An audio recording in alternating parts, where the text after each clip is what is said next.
आहान train से उतरकर सीधा वेटिंग रूम की तरफ बढ़ने लगा। जब वो वेटिंग रूम के पास पहुंचा तो उसने देखा उस कमरे पर ताला लटका हुआ था। वो रूम बंद था। इसी तरह आहान ने पूरा रेलवे स्टेशन देख लिया, पर हर कमरा बंद था, सब पर ताला लटका हुआ था। उसे इस बात की हैरानी थी, आखिर सारे स्टाफ गए कहाँ? उस पूरे स्टेशन में आहान के अलावा उस चाय के स्टॉल पर सिर्फ वो चाय वाला ही था। आहान तेजी से चलते हुए चाय स्टॉल के पास पहुंच गया। भाई साहब, क्या मैं अपना बैग यहाँ रख सकता हूँ? उस चाय वाले ने सिर हिलाकर बैग वहां रखने का इशारा किया। आहान बैग वहां रखकर बाथरूम चला गया। जब वो बाथरूम से वापस लौटा तो चाय वाले को धन्यवाद देते हुए कहा, थैंक यू भाई। अच्छा ये बताइए, ये पूरा का पूरा रेलवे स्टेशन बंद क्यों है? उस चाय वाले ने जवाब दिया, सारा स्टाफ घर जा चुका है, अब यहाँ कोई ट्रेन नहीं आने वाली। आहान ने डायरेक्टली दूसरा सवाल कर दिया, जब कोई ट्रेन नहीं आने वाली है तो आप इतनी रात तक यहाँ क्यों हैं? आहान ने बस ऐसे ही उस चाय वाले को मजाक के मूड में पूछ लिया था। उस चाय वाले ने एक नजर आहान की तरफ देखा, फिर वो अपनी चाय बनाने लगा। आहान ने फिर सवाल किया, क्या मुझे एक कप चाय मिल सकती है? जवाब में चाय वाले का रूखा स्वर गूंजा, नहीं मिल सकती। हैरानी भरी नजरों से आहान ने उस चाय वाले को देखा और उसके मुंह से निकल गया, क्यों? उस चाय वाले ने फिर एक बार आहान को देखा और डपट कर बोला, मैंने कहा ना नहीं मिल सकती। उस चाय वाले ने आहान को बाहर की तरफ जाने का इशारा किया। उसकी निगाहें काफी गुस्से में आहान की तरफ थी। आहान उस चाय वाले को घूरता हुआ वहां से जाने लगा। आहान उस चाय वाले को इग्नोर करके आगे बढ़ने लगा, पर वो अपने मन में यह सोच रहा था, इस पूरे स्टेशन में कोई भी नहीं है, तो ये चाय वाला यहाँ अकेला क्या कर रहा है? इसने ही बताया कि यहाँ कोई ट्रेन नहीं आएगी, तो बाकी स्टाफ की तरह ये घर क्यों नहीं गया? शायद दिमाग से थोड़ा पैदल होगा। आहान ने फिर एक बार उन बातों को इग्नोर कर रेलवे स्टेशन से बाहर निकल गया। आहान, हमारे विकरालगढ़ में कुछ भी नहीं बदला, आज भी वही जंगल वही रास्ता है। चलो कोई नहीं, जल्दी से यहाँ से निकलता हूँ, माँ इंतजार कर रही होगी। तेजी से आहान ने अपने बैग को अपनी पीठ पर लादा और टहलता हुआ उस जंगल के रास्ते से अपने घर की तरफ जाने लगा। उस रेलवे स्टेशन से आहान का घर आधा किलोमीटर की दूरी पर था। आहान धीरे धीरे आगे बढ़ने लगा। काली अंधेरी रात थी और जंगल का रास्ता काफी उबड़ खाबड़ था। आहान के पैर डगमगा रहे थे। एक बार तो वो गिरते गिरते बचा। वो रुका, अपने जेब से अपना मोबाइल निकाला और लाइट जलाकर चलने लगा। उसके मोबाइल की हल्की हल्की रोशनी में सब कुछ साफ साफ तो नहीं, पर ठीक ठीक सा नजर आ रहा था। पर आहान के लिए इतना ही काफी था। अचानक उसे ऐसा लगा कि कोई दूर खड़ा है। उसने उस ओर अपनी नजरें की तो देखा, पर उसे एक पेड़ नजर आया। वो खुद से बड़बड़ाता हुआ बोलने लगा, यार आहान, ये जंगल का रास्ता भी कितना डरावना होता है, मन में भ्रम पैदा कर देता है। वो फिर पहले की तरह आगे बढ़ने लगा। कुछ दूर चलने पर फिर से उसे लगने लगा जैसे दूर कोई खड़ा है। एक पल के लिए उसके पैर फिर से वहीं रुक गए, मानो वो जम से गए हों। उसने एक बार फिर उस ओर देखा तो पाया कि वहां सच में कोई खड़ा था, बिल्कुल सफेद, पर वो काफी दूर था। आहान को साफ साफ दिखाई नहीं दे रहा था, इसलिए उसने उसे इग्नोर किया, वापस अपने रास्ते चलने लगा। फिर थोड़ी दूर चलने के बाद फिर से उसे ऐसा लगा कि कुछ है जो उसे देखे जा रहा है। जब उसने फिर से नजरें उस ओर की तो उसने देखा वो सफेद सी चीज अब उसके थोड़े करीब है, लेकिन अब भी उसे स्पष्ट रूप से कुछ भी नहीं दिख रहा था। आहान को अब थोड़ा थोड़ा डर लगने लगा था।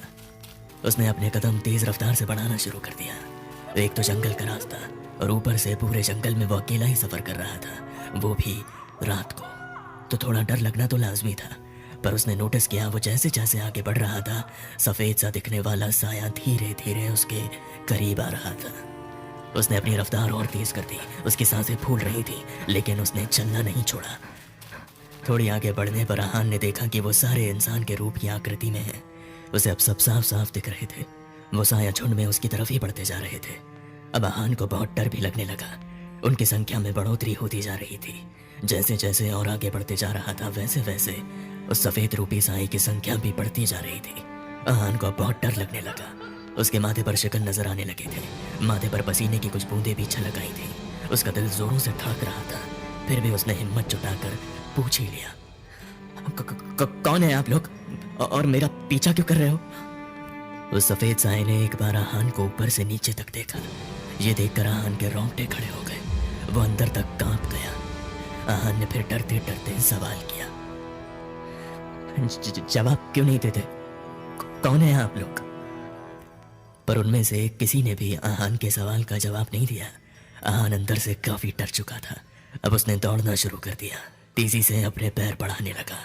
देखते ही देखते आहान उन साए से काफी दूर जा चुका था, लेकिन उसने अपनी रफ्तार कम नहीं की। अचानक से उसका पैर किसी चीज से टकराया और वो जमीन पर जा गिरा। उसकी हिम्मत नहीं हो रही थी कि वो दोबारा से उठे और भागने लगे। वो काफी थक चुका था, उसे प्यास लग रही थी। तभी एक आवाज ने उसका ध्यान अपनी ओर आकर्षित किया। काफी थक गया भागते भागते, लो पानी पी लो। उस इंसान ने आहान की तरफ पानी की बोतल बढ़ाई। आहान को प्यास लगी थी। उसने बिना कुछ सोचे उस इंसान के हाथ से पानी की बोतल ले ली और एक ही झटके में सारा पानी पी गया। फिर उसने वो बोतल उस इंसान की ओर बढ़ाते हुए कहा, थैंक यू। उस इंसान ने एक बार फिर आहान की तरफ देखा और कहने लगा, इसमें थैंक यू की क्या बात है? ये बोतल तुम्हारी है, तुमने मुझे पानी दिया था ना पीने के लिए ट्रेन में। ये सुनकर आहान ने जमीन पर गिरा अपना मोबाइल उठाकर उस आदमी की तरफ देखा और उसका दिल धक से रह गया। वो तो सचमुच वही इंसान था। ये इंसान यहाँ कैसे पहुंचा? इसे तो घबराए हुए आहान को समझ नहीं आया। उसने घबराते हुए गिरते पड़ते अपना बैग उठाया और वहां से भागने लगा। उसे एक पल के लिए ऐसा लगा कि जिसने उसे पानी दिया वो सफेद सा दिखने वाला साया था। थोड़ी देर बाद भागने के बाद आहान अचानक से रुक गया और सोचने लगा, अरे ये मैं क्या कर रहा हूँ? वो इंसान तो मेरी मदद कर रहा था, मैं उससे ही भाग रहा हूँ। मुझे ऐसा नहीं करना चाहिए था। आहान फिर वापस जाने के लिए मुड़ा। वहां पहुंचने के बाद उसे वो इंसान फिर नजर आया। आहान कुछ बोलना चाहता था पर उसकी आवाज हलक में ही अटक गई। वो एक सफेद सा साया ही था। उसके हाथ में ठीक आहान जैसा ही बैग था और दूसरे हाथ में पानी की बोतल। आहान ने अपने हाथ में पकड़े बैग की तरफ देखा और पूरी तरह घबरा गया। सामने खड़ा साया गंभीर स्वर में कह उठा, 1 मिनट रुक जाओ आहान, अपना बैग तो लेते जाओ। आहान के कदम धीरे धीरे पीछे की तरफ चलने लगे। फिर एक झटके से वो पलट कर भागने लगा। उसके कुछ समझ में नहीं आ रहा था कि उसके साथ क्या हो रहा है। वो सिर्फ भागता जा रहा था और बीच बीच में पलट कर पीछे देख रहा था, कहीं साये का झुंड उसका पीछा तो नहीं कर रहा है। वो भागता ही जा रहा था, तभी पेड़ की जड़ से उसका पैर टकराया और वो फिर से जमीन पर गिरा और बेहोश हो गया। फिर जब उसकी आंखें खुली तो वो इधर उधर देखने लगा। वो अभी ट्रेन में था, बिल्कुल अकेला, उस बोगी में। उसे लगा उसने कोई बुरा सपना देखा। वो मन ही मन खुद को समझाने लगा, शायद इस ट्रेन में मैं अकेला सफर कर रहा हूँ। डर के कारण मेरे सपनों में ये सब आ गया।